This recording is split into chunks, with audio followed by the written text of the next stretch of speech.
ओम नमः सिद्धेभ्यः। णमयूण जिणवरिन्दे नरसुरभवनिन्द वन्द्ये सिद्धे वोक्षामि भावपाहुड मवशेषे संजदे सिरसा।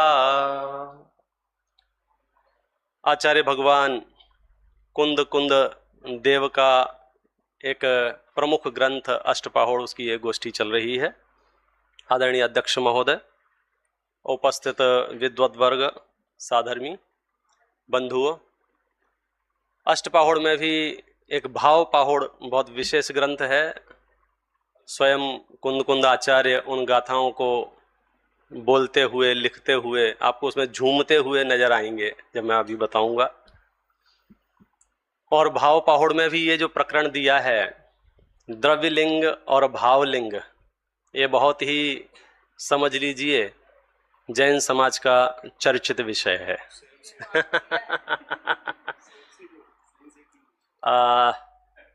अब मैं क्यों कहूँ सेंसिटिव, सच बात तो यह है मोक्ष मार्ग के यात्रियों को कोई सेंसिटिव नहीं है, कोई व्यंग नहीं है, कोई मतलब कहीं कुछ नहीं है। उसे तो कर्मों का नाश करके सिद्ध शिला में बैठना है। और मैं जब आचार्यों के नजदीक कोई ग्रंथ पढ़ता हूं तो उनकी हर गाथा में मुझे नजर आता है कि इस गाथा को कह के ये अपने शेष कर्मों का नाश करके सिद्ध शिला में बैठना चाहते हैं। और मैं उनकी गाथाएं पढ़ के अपने कर्मों का नाश करके सिद्ध शिला में बैठना चाहता हूं।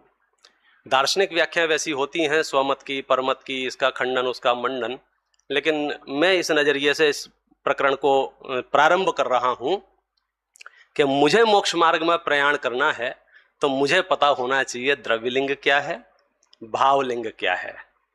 और एक शब्द साथ में और है विषय के, भावलिंग की श्रेष्ठता, उस पर भी चर्चा करेंगे। सबसे पहले मैं एक पंक्ति याद करूंगा, संत कविलाल जी की है, अपन ने सिद्ध चक्र विधान में कई बार पढ़ी होगी। जयमाला की पंक्ति है, एक ही पंक्ति में दोनों लिंगों की चर्चा की है। भाव लिंग बिन कर्म खिपाई, द्रव्य लिंग बिन शिव पद पाई। बहुत सारे उदाहरण दिए हैं, अंत में कहा है यो अकाज कारज नहीं होई, ऐसे उल्टे पुल्टे कार्य नहीं होते। ख्याल में आ गया उदाहरण? दोनों लिंगों का युगपत वर्णन करते हुए स्थापित किया है कि आप यदि ये कल्पना कर रहे हो मैं बिना द्रव्यलिंग धारण करके मोक्ष में चला जाऊंगा तो धोखे में मत रहना। और आप यदि ये सोच रहे हो कि द्रव्यलिंग धारण कर लिया है, बिना भावलिंग धारण किए कर्म नष्ट हो जाएंगे, ऐसा संभव नहीं है। एक पंक्ति संतलाल कवि की है और वही बात भाव पाहुड़ में अलग अलग गाथाओं के माध्यम से प्रस्तुत की गई है। द्रव्यलिंग और भावलिंग। सबसे पहले लिंग। लिंग शब्द के अनेक अर्थ होते हैं। न्याय शास्त्रों में लक्षणों को भी लिंग कहते हैं, चिन्ह को भी लिंग कहते हैं, अन्य अन्य जगह प्रयोग बहुत मिलेंगे। जैन दर्शन के परिप्रेक्ष्य में मोक्ष मार्ग में जो लगे हुए या मोक्ष मार्ग में रत यात्री हैं उनके लिए ये बात कही गई है। और वे तीन प्रकार के लिंग हैं, एक मुनि का और एक उत्कृष्ट श्रावक का और एक आर्यिका का। ये तीन प्रकार के लिंगों की चर्चा की गई है और जैन दर्शन में चौथा कोई लिंग होता नहीं है। अब बात जब लिंग की चल रही है और उनके द्रव्य और भाव की चर्चा चल रही है, और द्रव्य और भाव जैन दर्शन के बड़े प्रिय शब्द हैं, कुछ प्रकरणों को छोड़कर सर्वत्र एक जैसे अर्थ हैं। द्रव्य माने बाह्य व्यवस्था, भाव माने आंतरिक व्यवस्था। ये सर्वत्र लगभग द्रव्य हिंसा भाव हिंसा में भी ऐसा प्रकरण है, यहाँ भी द्रव्यलिंग और भावलिंग में भी ऐसा ही प्रकरण है। यदि हम द्रव्यलिंग को मोटे तौर पर समझने की कोशिश करें, बाहर में जो कुछ भी हो रहा है वो सब कुछ हम द्रव्यलिंग की ओर से देखेंगे, और अंदर में जो चल रहा है वो हम भावलिंग की ओर से देखेंगे। थोड़ा सा इसमें पैच ये है कि अंदर में भी चल रहा शुभ भाव द्रव्यलिंग के खाते में चला जाएगा, अंदर में चल रहा शुद्ध भाव भावलिंग के खाते में आ जाएगा। तो बात यह है कि ये द्रव्यलिंग और भावलिंग से लगभग हम परिचित हैं। और मुनराजों का प्रकरण है तो सीधे बात करें, 28 मूल गुणों का निरतिचार पालन करने का भाव और उनका पालन करना ये द्रव्यलिंग है। और उसी कालखंड में होने वाली अंतरंग में तीन कसाय चौकड़ी का अभाव, ये भावलिंग है। बराबर है। माने अंतर यात्रा जो है, अनंतानुबंधी चली गई, अप्रत्याख्यानावरण चली गई, प्रत्याख्यानावरण चली गई, इन कषाय चौकड़ी के अभाव में जो वीतरागता प्रकट हुई है, जो शुद्धता प्रकट हुई है, वो शुद्धता भावलिंग है। और उस शुद्धता के सहचारी जो उनका व्रत है, तप है, चर्या है, परिणाम है, परिणति है, जो कुछ भी है, वो द्रव्यलिंग है। तो ये द्रव्यलिंग और भावलिंग ऐसे इनकी एक जोड़ी है, इसको हम समझते हैं। तो एक चर्चा इसमें यह बनती है कि पहले क्या होता है, द्रव्यलिंग पहले होता है या भावलिंग पहले होता है?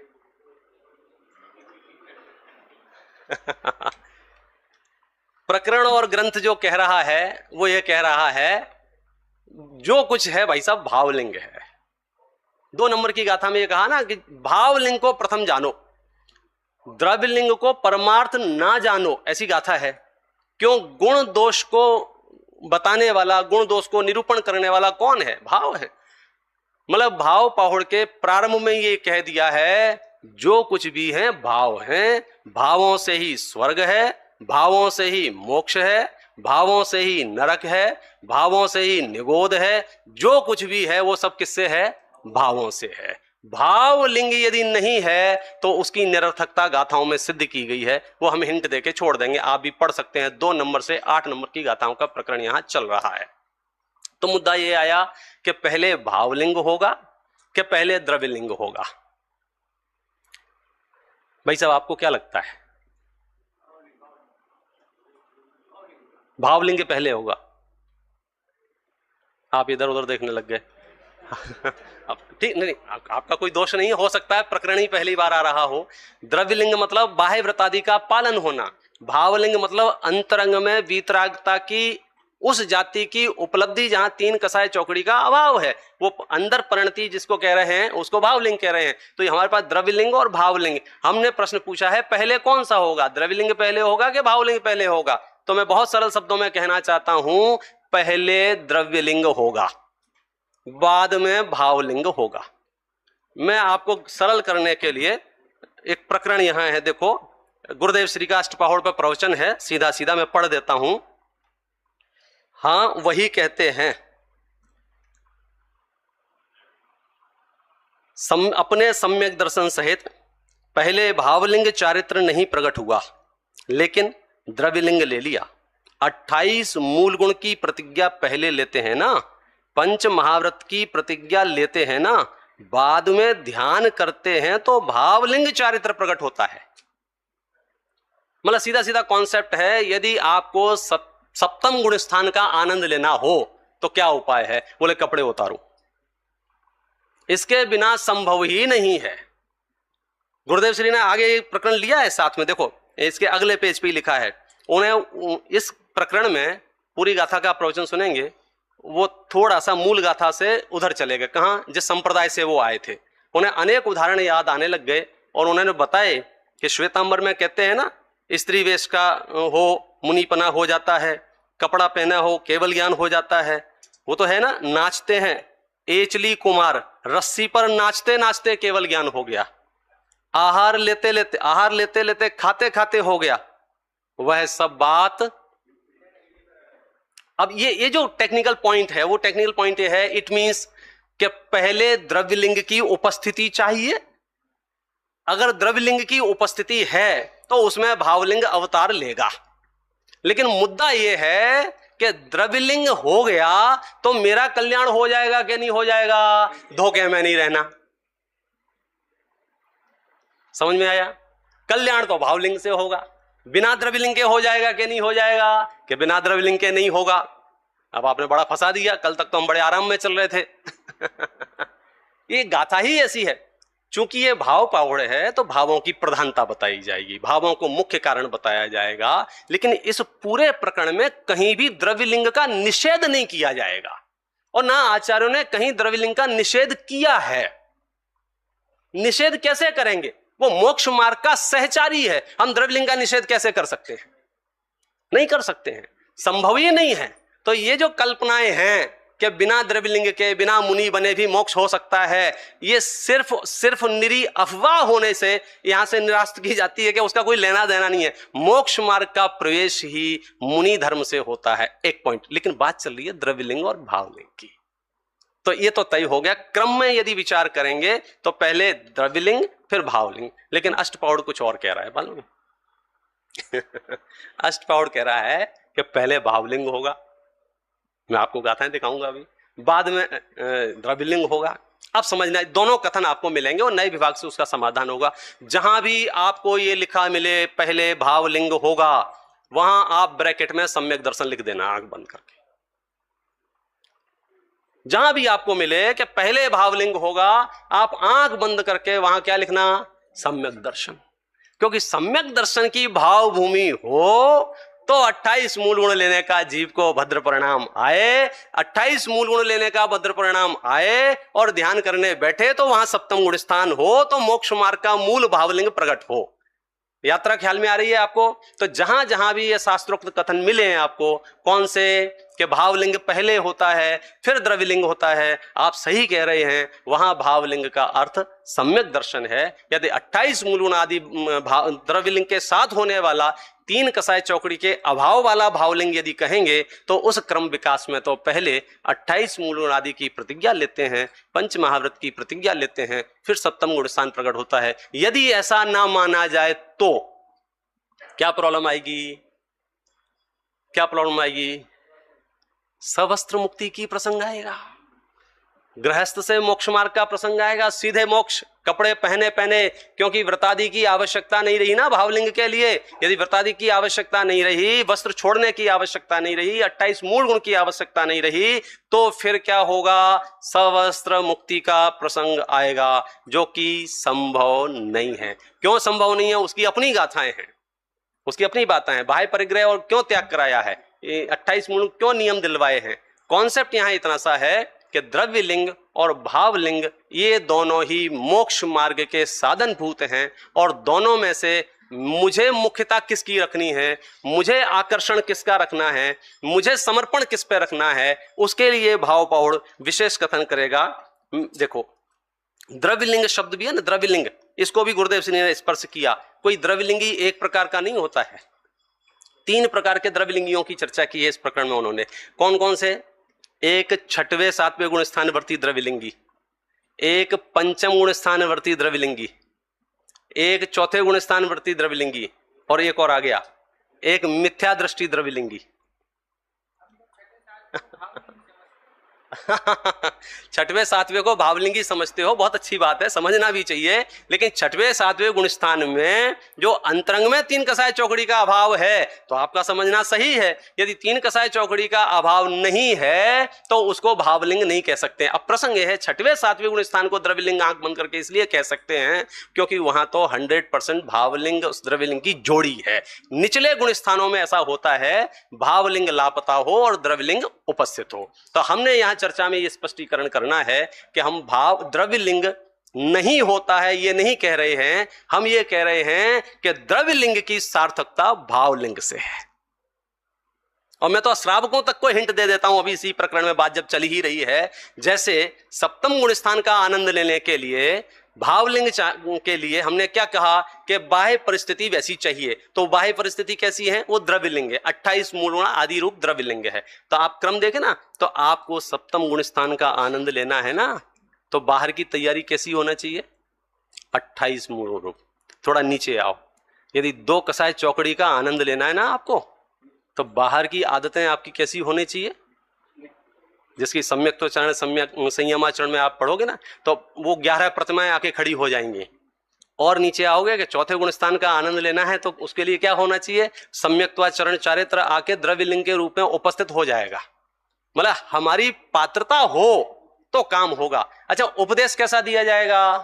पात्रता का उपदेश नहीं दिया जाएगा, काम का उपदेश दिया जाएगा। बच्चा किताबें खरीदे, कवर चढ़ाए, टेबल लगाए, लैंप लगाए, 100 कहानियां करे, उपदेशदाता यही उपदेश देगा, बेटा पढ़ोगे तो कुछ होगा, इससे कुछ नहीं होता। भाषा क्या निकलेगी? इससे कुछ नहीं होता। भाषा कैसी निकल रही है? इससे कुछ नहीं होता। इट मीन्स किताबें फाड़ के फेंक दें, कवर चढ़ाया था उसे निकाल देवें, हमने जो व्रतादि ले रखे हैं नहीं पाले। इट मीन्स जिससे होता है उस पर ध्यान दो। किससे होता है? भावलिंग से होता है, भावलिंग से होता है। ये भावलिंग क्या है? वीतरागता की उत्पत्ति, वृद्धि, पूर्णता, ये भावलिंग का पक्ष है। देखो स्वयं कुंद आचार्य के मुख से हम कुछ बात कहेंगे और फिर अपन इसको समापन की ओर ले जाएंगे। नहीं तो ये खड़े हों उससे पहले अपन बैठ जाएं, ज्यादा भलाई है।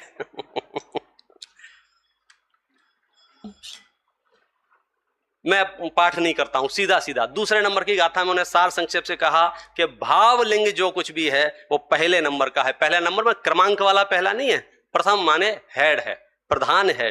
द्रव्य लिंग को परमार्थ मत जानो, क्योंकि भावलिंग ही है जो इसमें कारणभूत बनता है। तीसरी गाथा में भी ये कह रहे हैं, भाव विशुद्ध निमित्तम बहिरंगथस्य किरियो चाहो। भावों की विशुद्धि के लिए हमने परिग्रह का त्याग कहा है, निस्संदेह है, लेकिन बाहर का त्याग विफल हो जाएगा यदि आपके अंतरंग ग्रंथ का त्याग नहीं हुआ तो। सब फेल, सब हमने इतनी मेहनत की, इतनी मेहनत की, इतनी मेहनत की, इतनी मेहनत की, बोले सब निष्फल है। क्यों? यदि अंतरंग परिग्रह नहीं छूटा और बाहर का परिग्रह छोड़ दिया तो कोई दम नहीं है। आगे क्या लिख रहे हैं? भाव रहियो न सिज्जई, भाव रहित कभी नहीं सिजता है। जय भी तबम करे कोड़ी कोड़ियो, जम्मंतराई बहुसो लंबी हत्तो गली अवत्थो। आप आचार्यों के मतलब ये 10-15 मिनट वाला काम नहीं है। आप फुर्सत से अष्टपाउड़ सामने लेके बैठना और फील करना कुंद आचार्य के चरणों में बैठा हूं और वे मुझसे सीधे कह रहे हैं कि सुनो, भाव रहित को सिद्धि नहीं होगी। ये वचनालाप करने वाले हैं, मैं कितना ही मीठा मीठा यहाँ बोल के जाऊं, बोलो मैं मोक्ष में मिलूंगा कि नहीं मिलूंगा, तो कुंद आचार्य कान में कह रहे हैं, बेटा तुम्हारे मुंह चलाने से तुम मोक्ष में नहीं जाओगे। भाव रहित हुए तो सिद्धि नहीं होगी। कब? कोड़ा कोड़ी। अब गुरुदेव श्री तो इसका अर्थ करते हैं, कोड़ा कोड़ी तो यहां लिखा है अनंत, अनंत बार, अनंत बार। जन्मांतरों में भी आप तप करते रहें, कैसा? लंबे हाथ करके, मतलब काय उत्सर्ग मुद्रा में से खड़े रहें, गलीय वत्थो, शरीर को गला देवें, वस्त्रों से रहित होवें, तो भी भावों के बिना शुद्धि नहीं होगी। परिणाम अशुद्धे परिणामम्य अशुद्धे गंथे मुच्चई बाहिरे यजई बहिरंगथच्चाओ भाव विहूणस्य किम कुणई। सब गाथाओं का एक ही सार है कि अगर भाव विशुद्ध नहीं है तो सारा प्रोग्राम फेल हो जाएगा। देखो, जान ही भावम पढ़मम किमते लिंगेण भाव रहियेण पंथीय शिवपुर पंथम जिण उव इट्ठम वयत्तेण। हे शिवपुर के पथिक, मतलब इसको संबोधन को प्रस्तुत करने के लिए 10 मिनट की भूमिका चाहिए, तब आपको समझ में आए क्या संबोधन है। पंथीय शिवपुर पंथम, किसकी बात चल रही है? ये नेतागिरी की बात नहीं है, ये मान प्रतिष्ठा की बात नहीं है, आपाधापी की बात नहीं है, पद प्रतिष्ठा की बात नहीं है। हे मोक्ष मार्ग के पथिक, ऐसा कह रहे हैं आचार्य, हे मोक्ष मार्ग के पथिक, यदि तेरे पास भाव नहीं हुए तो इससे कुछ नहीं होगा, तुम्हारा काम नहीं बनेगा। भाव रहियेण सत्पुरुषो अणाई कालम अनंत संसारे। भाव से रहित सत्पुरुष अनंत काल तक संसार में भ्रमण करता रहेगा। और फिर अंत में एक बहुत कठोर बात कह रहे हैं, भीषण नरय गइये, भीषण नरक गति में जाओगे, त्रिय गइये त्रियंच गति में जाओगे, कुदेव मणु गइये, कुदेव और कुमानुष में होगे, पत्तो सितिव दुखम भाव ही जिण भावना जीवा। जो ख्याल में आया? यदि आप जिन भावना अर्थात शुद्धात्म भावना भाओगे तो ठीक है, यदि नहीं तो क्या होगा? अनंत संसार में घूमोगे। अब मैं वो उसको प्रकरण अभी संजय जी भाई साहब लेंगे, 4 गति के कितने तरह के दुख हैं उसकी चर्चा यहाँ पर की गई है। गुरुदेव श्री ने इसका समापन करते हुए जो बात कही है वो मैं बात कह देता हूं। इतना जो शब्द प्रयोग किए हैं, देखो सबसे लास्ट पेज है, गाथाओं से पहले वाला। यह तो ऊपर का देव, ऊपर का है, बड़ा ऐसे नीचे उतरता है, दूसरा देव बीच में आवे सही ना, बात तो सब पढ़ी है, 17 बार तो भगवती सूत्र, 16,000 श्लोक और लाख श्लोक प्रमाण टीका 17 बार पढ़ा है, परंतु यह वस्तु नहीं। यह तो एक घड़ा के 11वीं गाथा, भूदत्त मस्जिदो खलु सम्मा दिट्ठी हवधि जीवा, फाड़ डाला अंदर से। अब मैं इन शब्दों को मतलब क्या कैसे प्रस्तुत करें, फाड़ डाला अंदर से एक शब्द ने। भूतार्थ भगवान आत्मा सत्यार्थ प्रभु सत्य वस्तु ध्रुव त्रिकाल, हा उसका आश्रय कर तुझे समकित होगा, ऐसी बात कहाँ है, समझ में आया। सार ये है, यदि हम अपने आप को श्रुत के नजदीक ले जाते हैं तो श्रुत हमें अपने नजदीक भेज देगा और हमारे मोक्ष मार्ग की यात्रा प्रारंभ हो जाएगी। हम और आप सब भावलिंग रूप सम्यक दर्शन को प्रमुख रखते हुए उसे उत्पन्न करें और यथा योग्य भूमिका के अनुसार अपने मोक्ष मार्ग की यात्रा को आगे बढ़ाएं। इसी मंगल भावना से अभी की बात विराम। यहाँ मिनट हो गए, आप पढ़ लेना।